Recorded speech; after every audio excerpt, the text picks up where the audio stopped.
जलभराव के कारण सेक्टर 63 नोएडा से लोगों ने किया पलायन। बहरामपुर बुद्ध विहार के निकट सेक्टर 63 नोएडा में रहने वाले बहुत से लोगों ने अपने घरों से जलभराव की समस्या को लेकर पलायन किया।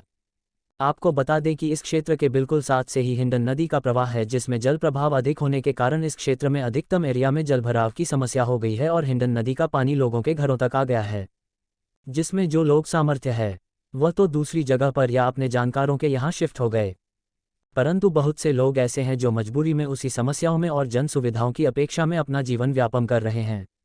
इसी संदर्भ में उसी क्षेत्र में रहने वाले एक युवा समाज सेवी कुश श्रीवास्तव से हमने बात की और जाना चाहा क्षेत्र की क्या क्या समस्याएं हैं और उनको किस प्रकार सरकार और प्रशासन दूर कर सकती है।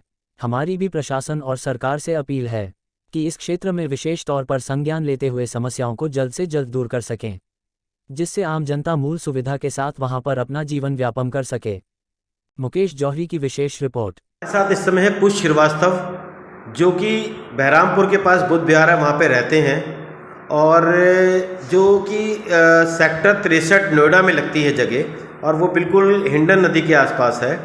और वहाँ पे रहने वालों का जनजीवन इतना इस समय मुसीबत में है कि जल समस्या जो पूरे देश में चल रही है बाढ़ को लेकर, उसी के कारण हिंडन का पानी इनके घरों तक पहुँच गया, जिसके पीछे इन्हें रातों रात जो है उस जगह से पलायन करके नई जगह की खोज करके आए हैं। इनसे हम जानना चाहेंगे कि इनकी सामर्थ्य तो ये आ गए, बाकी जो आम जनता वहाँ रह रही है, जिसके लिए वोट मांगने के लिए वहाँ के नेता जाते हैं, अधिकारी आते हैं, उनकी समस्या क्या है और क्या मुद्दे रहे जिससे उनको वहाँ से पलायन करना पड़ा।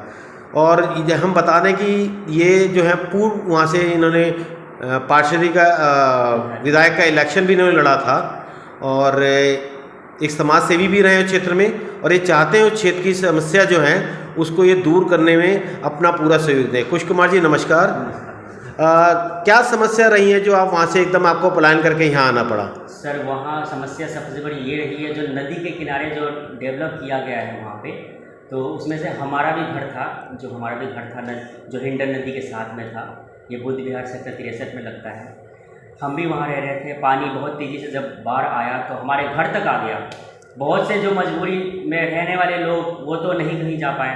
हमारे पास कुछ कैपेबिलिटी थी कि वहाँ से हम जल्दी से खाली करके हम शिफ्ट हो गए। और सबसे बड़ी सब प्रॉब्लम समस्या ये थी, लाइट तो काट दिया गया पानी आने के बाद। उसके बाद क्या हुआ कि जितने भी घर हैं वहाँ क्या है सर कि नदी के किनारे जो डेवलप है घर, वो मट्टी क्या है नीचे से घर को नीचे दबा देती है। तो इस वजह से लोगों को बहुत सारे डर भी थे। इस डर के कारण बहुत से लोग वहाँ से खाली भी हो गए, कुछ रैन बसेरे में चले गए, कुछ न्यू सैनिक वहाँ पे स्कूल है, कुछ सुविधा दी गई और कुछ सरकार के द्वारा भी सुविधा दी गई। लेकिन मैं ये चाहता हूँ कि थोड़े दिनों की ये सुविधा नहीं चाहिए सरकार से। हम ये चाहते हैं कि उस कॉलोनी में जो नदी के किनारे अगर डेवलप है, वहाँ अगर आप वोट मांगने आते हैं तो वहाँ पे चारों तरफ दीवार बनाई जाए, बड़ी बड़ी एक बाउंड्री की जाए, ताकि वो नदी अपने रास्ते से सीधी चली जाए, ना कि वो घर तक आए। सरकार कहती है कि आप नदी के किनारे क्यों रह रहे हो, नदी के किनारे तो हमने नहीं बसाया। लेकिन आप जाके देखते हैं तो वहाँ पे वोट बैंक बहुत सारी है, वो विधायक आते हैं, फिर वहाँ पे सांसद आते हैं वोट मांगने, लेकिन जब परेशानी देखते हैं तो भाग जाते हैं।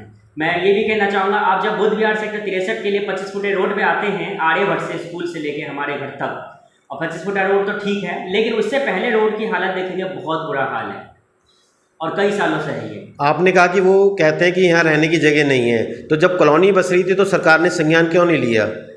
एक्चुअली क्या है, जब उन्होंने बोला कि रहने की जगह नहीं है तो वो वोट मांगने, बिजली तो सब मिल गई है, लेकिन जब ऐसी समस्या आती है बाढ़ जैसी, ताकि सरकार पे सवाल ना हो जाए कि नदी आ गई सबके घर में और हमने क्यों इनको बसा दिया, इस वजह से सरकार को कहना पड़ता है।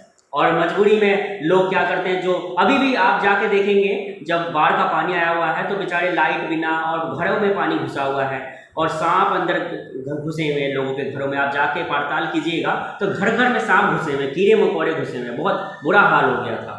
तो मैं चाहता हूँ जल्द से जल्द समस्या को दूर किया जाए। मैं विधायक पंकज शर्मा जी से और महेश शर्मा सांसद जी से रिक्वेस्ट अर्जी करता हूँ कि बहुत जल्द उस कॉलोनी को अच्छे तरीके से डेवलप किया जाए। अगर आप वोट मांगने आते हो तो, अगर नहीं करना चाहते तो वोट मांगने का भी आपका अधिकार नहीं है। क्या वहाँ पे पंकज सिंह जी ने सर्वे किया अभी तक?